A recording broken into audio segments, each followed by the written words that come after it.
A gross and shocking crime has been reported in Central Florida involving a veteran firefighter and his wife. The two appeared in court this week accused of forcing a 16-year-old child to engage in sex acts. We're breaking down the charges against the couple with former sex crimes. Man, you crazy as hell for that one, y'all. Veteran firefighter, lieutenant firefighter, gets a 16-year-old boy to perform with his wife while he watches. Man, that's crazy as hell. Prosecutor Serena Townsend. Hillsborough County, Florida Fire Rescue had to put one of its longtime firefighters on unpaid leave last week after he was arrested on unpaid leave. They didn't fire him immediately. Multiple counts of unlawful sex with a minor. Fire Rescue Lieutenant Sasha Engel was booked into jail on Thursday alongside his wife, Alyssa Engel. The court documents in the case are sealed to protect the privacy of the victim, but Florida journalists who have seen the affidavit report, which reveals more shocking details. The report alleges Sasha Engel forced a 16-year-old boy to have sex with the... Oh, you crazy as hell for that. There's Alyssa, right? Elisa? Good to see you. And shout out to the nurses. Alyssa Engel, while Sasha watched. Oh, According to the Hillsborough County Sheriff's Office, the investigation started back in April when the teenage victim told a trusted adult about what happened when he spent the night over at the couple's house in March. Why the heck did he spend the night? But authorities say the victim was known to Sasha and Alyssa Engel before the alleged assault. The crime reportedly happened at the couple's house in Riverview outside of Tampa. When the teen reported everything, Sasha was a lieutenant with the Hillsborough County Fire Rescue. Florida's crazy as hell. We got people jumping off bridges, dogs jumping off bridges. Then we got this. Oh, I forgot to change the picture on TikTok. Hang on, y'all. I got you. Bam. We got these people doing crazy things. Oh, Lord. He had worked there since 2004, being promoted from firefighter to fire medic 1 in 2015, and then on to lieutenant in 2020. When he was arrested, Sasha was put on unpaid leave. Alyssa, meanwhile, worked as a legal assistant with the state attorney's office of the 13th Judicial Circuit. Oh, hell. Circuit from 2018 to 2021. The current district attorney wasn't in office when Alyssa worked there, but nonetheless chose to recuse herself. An executive order from Governor Ron DeSantis called on the 10th Judicial Circuit to handle the case. Part of that order reads, quote, the Honorable Susan S. Lopez, to avoid a conflict of interest or any appearance of impropriety, has voluntarily disqualified herself and has requested the executive assignment of another state attorney regarding because she worked there. The investigation and prosecution of this case and all related matters regarding Alyssa Erin Engel and Sasha Alexander Engel. The Honorable Brian Haas, state attorney for the 10th Judicial Circuit of Florida, has agreed to accept an executive assignment in this matter. Both Engels were brought to court last week to find out about their bond. The state would also ask for pretrial release conditions of GPS monitoring, no contact with minors, no contact specifically with the victim, and to stay 500 feet from the victim's residence, vehicle, and school. A defense attorney argued that the bond should Snapchat be set based on one crime, not 3. But I recognize 3 charges have been filed. It's really one incident that 3 charges arose out of. I believe really it's probably more appropriate to view this as one charge. But the judge didn't take that advice. What? He set a bond of $50,000 per charge for each of the suspects. According to jail records, Sasha bonded out, but Alyssa is still locked up. However, the married couple were arraigned on Tuesday. The Hillsborough County Sheriff said in a statement, quote, it is both disgusting and deeply disappointing to see not one, but 2 adults join together to take advantage of a young child, especially when one of those adults is a trusted authority in our community. Man, that is crazy. So is that pair of normies in the house? Holy hell, what y'all doing, man? Talk about Canadians right here. What you doing, Canadians? This egregious violation of innocence is disgraceful. Hey, I'm gonna be there soon. I'm gonna be there in like a month. Well, not in Manitoba, but in Quebec, Calais, Montreal. I'm coming for you. It's gonna be a lot of fun. Well, what's up, guys? Good to see you. Long time no see. Let's keep going.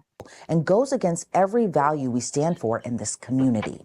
We have a lot to break down in this case, and joining me in studio is criminal defense attorney and former sex crimes prosecutor Serena Townsend. Serena, always a Oh, hell, pleasure here we to go. see you, and thanks for being here today. Thank you. This case is really disturbing on so many levels. I mean, a firefighter allegedly forcing a 16-year-old boy to have sex with his wife while he watched That's crazy. all of this happen. What was your reaction to this case? Just really disturbing. Obviously, this is bad on every level, no matter what. But the fact that we're dealing with a civil servant, a public servant, a lieutenant in the fire department, clearly somebody who knows better, who has chosen a job to try to protect us, right? Try to protect civilians. And now he's putting this young boy in harm's way.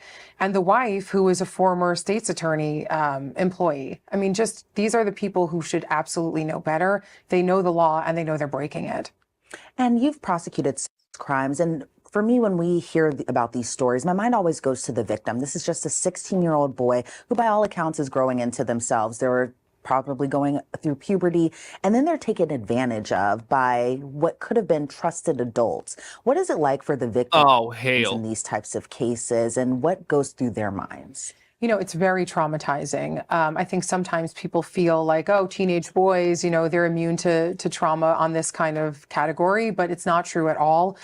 Studies have very clearly shown, and I've dealt with victims myself, survivors of crimes myself, males of this age, and the trauma is deep.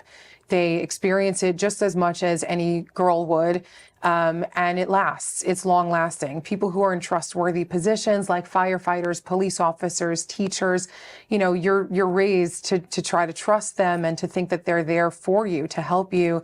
And now you have the trauma of being exposed. That is crazy as hell. Paranormies, absolutely. Be in touch, man. Let's make it happen. To this really sordid and criminal behavior as a victim, it's very difficult to have to endure. And then again, going through the criminal justice process itself is traumatizing. And we were discussing this a little bit before we had started the interview about just the process, where we both were kind of agreeing that this doesn't just happen the first time the boy meets these adults. There had to have been a process that escalated to the point they felt comfortable enough to commit this crime, allegedly. What are your thoughts about the process, and what does that kind of look like in these types of cases? Absolutely. So it would be very weird and rare for these two grown adults to be in any sort of relationship with a 16-year-old boy. I have no idea how they even know this person. But yeah, it would be very strange. That's the crazy part. I'm wondering what the hell happened there. Y'all, make sure you follow the Paranormies too if you like the paranormal content stuff. They are super rad. And y'all, just let me know. Let me know when. We can make it happen. For this boy to come over to their house and just have this interaction on the first go. There had to have been some sort of process, some sort of relationship where this boy trusted these two people, trusted them enough, and his parents obviously trusted these people enough to let their son be at this house. I don't know how many times he's been there, but it's pretty clear that it wasn't the first time. You know, we know from these types of cases that people are oftentimes not caught right away. And so time might tell, and we might find out more about this relationship. And it might be that there are more instances of, you know, criminal activity between these individuals. And that's really, that's crazy as hell. Scary and yeah, Paranormies, let me know, dude. Just send it to me. Really sad for the victim. I think a lot of times when we think of abusers, we think of somebody in a giant white van. But these two in particular, like you had mentioned, a firefighter, a lieutenant, a giant white van, and someone who used to work in the state attorney's office, who we all I don't know. It's everybody, y'all. You have no idea. These people are crazy as hell and they blend in. Man, it's crazy. think may have just been outstanding figures. I don't trust anybody. You what? Oh, hell no. Oh, we're gonna take him on down to the pool. How dare you? The hell you are. I'm gonna take him to the pool. You crazy. But as we can tell by these allegations, which are pretty shocking, that, you know, abuse can kind of come in all different forms. What are your thoughts, especially given that these two, again, firefighter, lieutenant, and a former legal assistant in the state attorney's office, they should have known better? They absolutely should have known better. And it's, you know, it's scary for regular people out here thinking, you know, we know how to determine who the are in our lives and who they aren't. It's simply not true. And we've learned that that's not true. And Oh, it's, sadly, it's sad because you don't know who to trust in life. And it just goes no to show you one, that parents and teachers, no one. all caretakers need to be very careful. And this is not to blame the parents, but we all need to be very careful with our children. And we need to know who we're trusting, because we have found that, like you said, they don't just ride around in big white vans. There are doctors, there are lawyers, there are teachers, they are everywhere. And it's hard to tell who is who. You just have to really monitor your children and their lives. And the current You got to be a damn parent. district attorney in Hillsborough, Like we just talked about in that last case where they were like, oh, I feel bad for the dad that had to help his son try to flee to Mexico after they someone.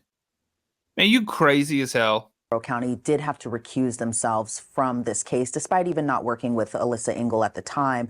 Do you think that that was the right move for her to recuse herself? Yeah. Yes, there has to be no conflict of interest whatsoever. And the fact that this woman worked in that office, even if the head prosecutor, the DA themselves was not, intimately involved with this woman, or even casually involved with this woman. Oh, hell, that's a choice of words right there. How old was that person? It's important that Oh, hell, you're going to burn in hell for that one. That's crazy. this case be handled by a totally different office. Otherwise, there could be, a pretty genuine appeal if she's convicted. So. And looking at some of the bond conditions, we have $50,000 on each charge, as well as GPS monitoring and no contact with minors or the victim in this case. Do you think that's appropriate as bond conditions, given kind of the severity of this crime? Well, 50,000 seems a little bit low, honestly. We don't know every single detail of the crime yet, but obviously it's a felony charge. That's a high level Goes to girl, right? I think 50,000 is quite low. I think probably the reason it's low is because the judge took into consideration the fact that these individuals don't have a prior criminal history. They're probably not really a flight risk. And those are the things that are, usually taken into consideration when it comes to setting bail. The fact that they're being monitored with an ankle monitor is very important and very good. So at least if they make bail at such a low rate, which they probably, will or have, they'll at least be monitored by the ankle monitor. But it does seem a little bit low to me. And how tough is it, or what kind of uphill battle is it to prosecute this type of case, given that the Engels are married? So when potentially crafting a defense, those two could maybe concoct a story together. What are your thoughts just on, or what's your opinion on kind of prosecuting this type of case, given that the two defendants are married to each other?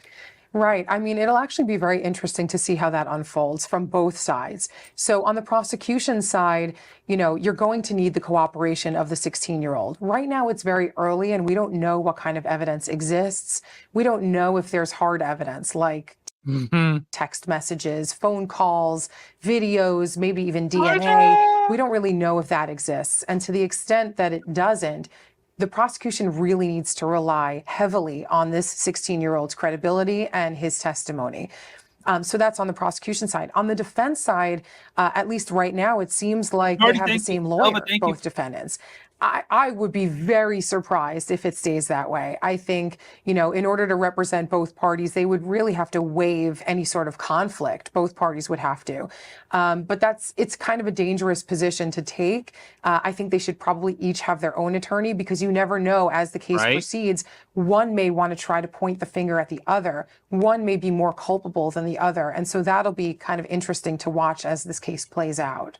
And I can only imagine how traumatizing this entire experience could be for the victim. Yo, and supposedly the dude bonded out, but the wife is still in jail. Dude bonded himself out and left his wife in prison. Man, you crazy as hell for that. You know how pissed she's going to be just for that? She's about to turn state's evidence. What? Man, you crazy for that one, dude. You should have bailed her out. In this case, do you see this case actually going to trial, or do you see potentially that prosecutors may offer the Engels a plea deal? I think it's possible that there might be a plea deal here.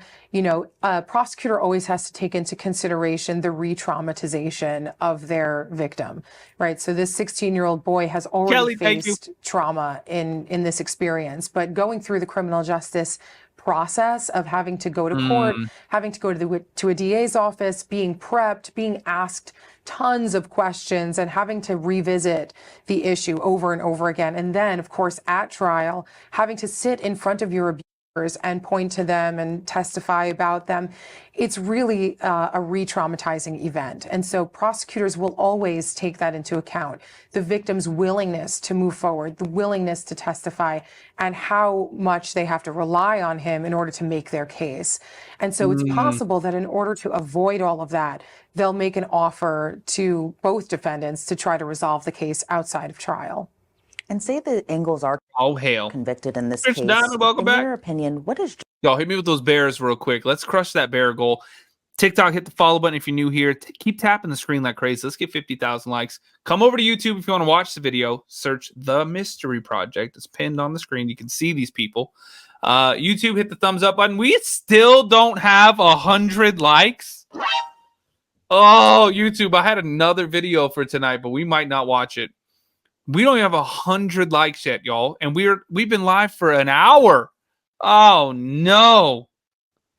Unhinged bananas crazy. Y'all, I thought these were good stories. Apparently not. Oh, Lord. Might have to rethink everything. We might go back to just all Gypsy Rose all the time. How dare you? Apparently that's what y'all want. That's suspicious. That's weird. The gas, Lord, no. Y'all, hit the thumbs up button. Let's keep going. This one's almost done. justice look like, especially for the victim? Well, you know, justice comes in a lot of forms. We like to say, you know, or we have to say, unfortunately, that nobody's ever fully repaired after going through a trauma like that. And so when you seek justice and you seek to try to make the victim whole again, unfortunately, it never really will happen. The best thing that you can do is get that victim a sense of closure. And so whether that looks like a conviction after trial, or if you know, the 16-year-old boy feels, you know what, I don't really want to go to trial, but at the very least, let them have to register as offenders and let them have to admit to something, whether it's the top Right, yeah, count put them on the or list. maybe a lower count. Let them have a criminal record, admit their guilt, have to be on a offender registry so that this doesn't happen to anybody else again. And There you go. then, you know, there's always that, you know, thought process of a civil lawsuit. And what could a civil lawsuit look like in this type of case? So a lot of times a civil lawsuit relies a lot on the outcome of the criminal case. Because the burden of proof is so much higher in a criminal case beyond a Right. reasonable doubt, if the defense either takes a plea or loses at trial, then the victim and his family could use that conviction as proof for their civil case, which has a lower burden of proof. And so they could seek compensation from both parties after the fact if they're so inclined. All right, Serena Townsend, excellent Oh, hail. discussion. I really appreciate your time today and always a pleasure to see you. Thank you so much.